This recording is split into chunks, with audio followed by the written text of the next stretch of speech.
24 ঘন্টা আগেই খালেদা জিয়ার মৃত্যু হয়েছিল।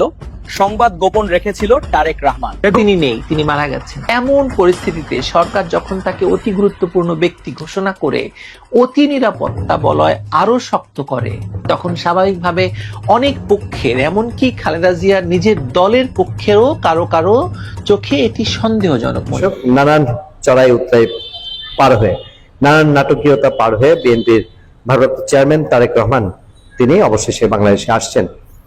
খালেদা জিয়ার মৃত্যুর সংবাদটি দুদিন ধরেই গোপন রাখা হয়েছে, আর সেটা করা হচ্ছে তারেক রহমানকে দেশে আনার পর। খালেদা জিয়াকে ভিআইপি পার্সন ঘোষণা করার পর সেই সংবাদটি জানানো হবে সংবাদ মাধ্যমে। ইতিমধ্যে এবার কেয়ার হসপিটালে কাউকে ঢুকতে দেওয়া হচ্ছে না, সাংবাদিকরাও কোনো খবর পাচ্ছে না। বিএনপির নেতা নির্ধারকরা তিনি খবর পেয়ে তারা তারেক রহমানকে তড়িঘড়ি করে দেশে আনছেন।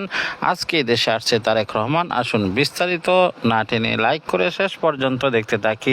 নানান চড়াই উতরাই পার হয়ে, নানান নাটকীয়তা পার হয়ে বিএনপির ভারপ্রাপ্ত চেয়ারম্যান তারেক রহমান তিনি অবশেষে বাংলাদেশে আসছেন।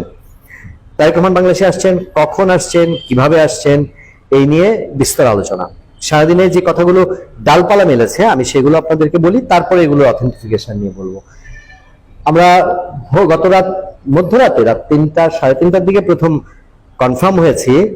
এর আগে যদিও বিএনপির স্থায়ী কমিটির সদস্য সালাউদ্দিন আহমেদ ঘোষণা করেছেন আসবেন, অনেকে মনে করছিলেন যে নেতাকর্মীদের চাঙ্গা করার জন্য, কিন্তু গভীর রাতে মোটামুটি কনফার্ম হয়েছে যে যেসব বাধা বিঘ্ন ছিল সেসব বাধা বিঘ্নের পর্যায়গুলোর সাথে আলাপ শুরু হয়েছে। এই আলাপটা পজিটিভলি শুরু হয়েছে বলেই তারেক রহমান আসবেন বলে বিএনপির দিক থেকে জানানো হয়েছে। এবং এরপর তারেক রহমানের একটি ছবি সোশ্যাল মিডিয়ায় ছড়িয়েছে, বলা হচ্ছে তারেক রহমান রওনা দিয়ে দিয়েছেন। কেউ কেউ বলেছেন যে 2 তারিখ দিন গিয়ে রাত 3টায় তিনি ঢাকায় পৌঁছে যাবেন, কেউ কেউ বলছেন ভোরবেলায় পৌঁছাবেন। আমরা বিএনপির একেবারে জাতীয় স্থায়ী কমিটির নেতৃবৃন্দ, বিএনপির কেন্দ্রীয় অফিস এবং বিএনপির কেন্দ্রীয় অফিসের সশরীরে গিয়ে বিএনপির নেতাকর্মী, তাদের কাছে প্রত্যেকটা নেতারই কিন্তু তাদের সিনিয়র দায়িত্বশীল নেতার সঙ্গে একটা যোগাযোগ থাকে। এবং বললাম তো স্থায়ী কমিটির সদস্য, তাদের সঙ্গেও বোঝাপড়ার শেষে যেটা বুঝতে পেরেছি, স্থায়ী কমিটির সব সদস্য এখন ক্লিয়ার না যে তারেক রহমান ফাইনালি আসছেন কিনা। কেউ কেউ আমাদের দেখে, আমরা যখন জানতে চাইছিল আমরা বলছি যে আমাদের কাছে তথ্য আছে তারেক রহমান আসার মতন একটা প্রক্রিয়া শুরু হয়েছে। তখন বললেন উনি কি চুপিচাপি আসবেন। আমি প্রশ্ন করলাম চুপিচাপি না সাড়ম্বরে জানি না, তবে উনি কি স্থায়ীভাবে আসছেন না সাময়িক সময়ের জন্য আসছেন।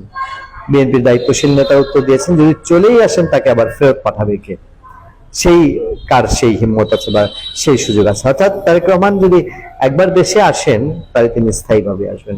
তারপর লন্ডনে বিভিন্ন সূত্র, আমি আজ যখন কথা বলছি 1 ডিসেম্বর 2025, সেদিন দুপুর বেলা অর্থাৎ লন্ডন সময় সকাল বেলায় সেখানে বিভিন্ন সোর্সে যোগাযোগ হয়েছে, কথা হয়েছে। তারাও বলছেন যে এখনো প্রক্রিয়ার মধ্যে আছে। কোনো কোনো সোর্স থেকে বলা হয়েছে আরো 2টা দিন বেশি অপেক্ষা করেন, 2টা দিন পরে তিনি যদি আসেন তিনি হয়তো আজকালের মধ্যে আসার যে একটা আওয়াজ সারা দেশে ছড়িয়েছে বা বিএনপির নেতাকর্মীরা উৎসুকভাবে অপেক্ষা করছেন, সেটা না, 1-2 দিন সময় হয়তো লাগবে তাকে আরো বাড়তি ক্লিয়ারেন্স, শেষ থেকে সে 2টি জায়গার ক্লিয়ারেন্সের আলাপ করা হচ্ছে। আপনারা জানেন বিএনপি চেয়ারপারসন বেগম খালেদা জিয়ার তার নিরাপত্তায় এসএসএফ মোতায়েন করা হয়েছে। ইভেন তারেক রহমান আসলে পরে তিনি এসএসএফ সিকিউরিটি পাবেন সরকারের দিক থেকে, মোটামুটি এখন এই নিশ্চয়তা দেওয়া হচ্ছে। সরকারের আবারও পররাষ্ট্র উপদেষ্টা তিনি জানিয়েছেন তারেক রহমান কোনো ট্রাভেল পাস এখনো চাননি।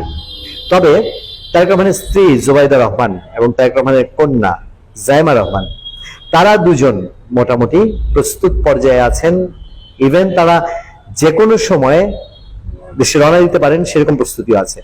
তবে মূলত তাদের একই সাথে তারেক রহমান, তারেক রহমানের স্ত্রী এবং তারেক রহমানের কন্যা 3 জনের একই সাথে দেশে ফেরার সম্ভাবনাটাই সবচেয়ে বেশি বলে বিএনপির ভেতরে আলাপ হচ্ছে। অর্থাৎ সব মিলিয়ে তারেক রহমান ফিরছেন, দ্রুততম সময়ে ফিরছেন। বিএনপির নেতা কর্মীরা অন্তত এখন সেটা বিশ্বাস করেন। ভালো থাকবেন, সুস্থ থাকবেন। আপনাদের সাথে আমি আতিক রহমান, পূর্ণিয়া। প্রিয় দর্শক, তারেক রহমান দেশে যেতে কোনো বাধা আছে কিনা এই কথা এখন সবার মুখে মুখে। একজন ব্রিটিশ নাগরিক হিসেবে আমি যতটুকু জানি যে উনি রাজনৈতিক আশ্রয়ে ছিলেন ব্রিটেনে, এবং রাজনৈতিক আশ্রয়ে থাকার পরে ওনাকে একটা নির্দিষ্ট সময়ের পরে ওনাকে নাগরিকত্ব দেওয়া হয়েছে। এখন উনি রাজনৈতিক আশ্রয় ছিলেন বিকজ বাংলাদেশে ওনার জন্য নিরাপদ ছিল না, বাংলাদেশে ওনার জীবনের ঝুঁকি ছিল, এই জন্যই ব্রিটিশ সরকার ওনাকে আশ্রয় দিয়েছেন, সেই ব্রিটিশ সরকার আশ্রয় ছিল। এখন বাংলাদেশ সরকার বলছে যে ওনাকে একদিনের মধ্যেই ডাবল পাস দেওয়া হবে। বাংলাদেশি ডাবল পাস দিয়ে যদি উনি যান, তাহলে যদি ওইখানে কোনো সমস্যা তৈরি হয় তখন উনি ব্রিটেনে ফেরত আসতে পারবেন না। এই সংকট সামনে রেখে তারেক রহমান বাংলাদেশে যাবেন কিনা সেটা হচ্ছে অনেক বড় একটা চিন্তার বিষয়। সব সন্তানেরই কিন্তু মাকে দেখতে ইচ্ছে করে, সবসময় দেখতে ইচ্ছে করে। তো সেই অনুযায়ী তারেক রহমানেরও অবশ্যই দেখতে ইচ্ছে করবে মায়ের এই মুহূর্তে মায়ের পাশে থাকা। মানে সব সন্তানই চায় যে এই মুহূর্তে মায়ের পাশে থাকতে। তো সেক্ষেত্রে আসলে তারেক রহমানের জীবনের ঝুঁকিটাও তারেক রহমানকে চিন্তা করতে হচ্ছে, মাথায় রাখতে হচ্ছে। এবং সেক্ষেত্রে আমরা যতই আবেগের কথা বলি না কেন, বাস্তবতাও চিন্তা করতে হবে তারেক রহমানের। সেক্ষেত্রে ওনার আসলে ব্রিটিশ পাসপোর্ট আছে কিনা, ব্রিটিশ পাসপোর্ট থাকলে উনি যে কোনো সময় যেতে পারেন, আসতে পারেন, সেটা অন্য বিষয়। কিন্তু নির্বাচনের ক্ষেত্রে হয়তো ওনার হিসাব নিকাশ অন্যরকম হতে পারে। কিন্তু উনি যদি অ্যাসাইলামে থাকেন বা উনি যদি নাগরিকত্ব পেয়ে থাকেন, ওনার যদি শুধুমাত্র ব্রিটিশ ডাবল পাস থাকে, তাহলে উনি অন্য অন্য দেশে যেতে পারবেন, কিন্তু বাংলাদেশে যেতে পারবেন না, যেহেতু বাংলাদেশ ওনার জন্য নিরাপদ না। কিন্তু উনি যদি বাংলাদেশে যান, তার মানে হচ্ছে বাংলাদেশ ওনার জন্য নিরাপদ। উনি আর ব্রিটেনে ফেরত আসতে পারবেন না। উনি আবারও আসতে পারবেন যখন উনি নির্বাচিত হবেন, নির্বাচনের মাধ্যমে নির্বাচিত হবেন, তো উনি আবার ফেরত আসতে পারবেন। তো এই বাস্তবতার প্রেক্ষিতে আসলে তারেক রহমানের জন্য সিদ্ধান্ত নেওয়া অনেক কঠিন হয়ে যাচ্ছে। অনেকেই বলছেন যে খালেদা জিয়া আসলেও বেঁচে নেই, এরকম অনেকেই বলছে, হয়তো বা গুজব, হয়তো বা প্রোপাগান্ডা, হয়তো বা সত্যি, আমরা আসলে জানি না সঠিক। কারণ যেহেতু এটা ঘোষণা করা হয়নি, ঘোষণা না করা পর্যন্ত আমরা জানি না আসলে খালেদা জিয়া জীবিত আছেন নাকি জীবিত নেই। প্রিয় দর্শক, সম্পূর্ণ ভিডিওটি দেখছেন, বুঝতে পেরেছেন ভিডিওটি গুরুত্বপূর্ণ। তারেক রহমান ভিআইপি পারসন, তাকে বিএসএফ দিয়েও নিয়ন্ত্রণ করা হবে নিরাপত্তা, কিন্তু তারপরও তার বাসার চারদিকে দেওয়ালকে উঁচু করা হয়েছে, কাঁটাতারের বেড়া দেওয়া হয়েছে, নিরাপত্তার জোরদার করা হচ্ছে এবং বিএসএফ আরও বাড়ানো হয়েছে। এবং তার নিরাপত্তার জন্য এয়ারপোর্ট থেকে তার গুলশান বাসা পর্যন্ত চতুর্দিকে নিরাপত্তার কঠোর চাদরে ঢাকা হয়েছে। তবুও তারেক রহমান দেশে আসার আপত্তি জানাচ্ছেন, কিন্তু তার গোয়েন্দা কর্মকর্তাদের রিপোর্ট অনেক ভয়ঙ্কর।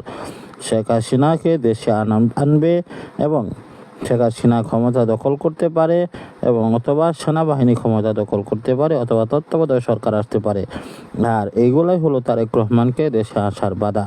কেননা তত্ত্বাবধায়ক সরকার দ্বারাই তারেক রহমান কিন্তু মার খেয়েছিল, পরিবেশে এসে বিদেশ যেতে হয়েছে এবং তাকে মুচলেকা দেওয়া হয়েছিল।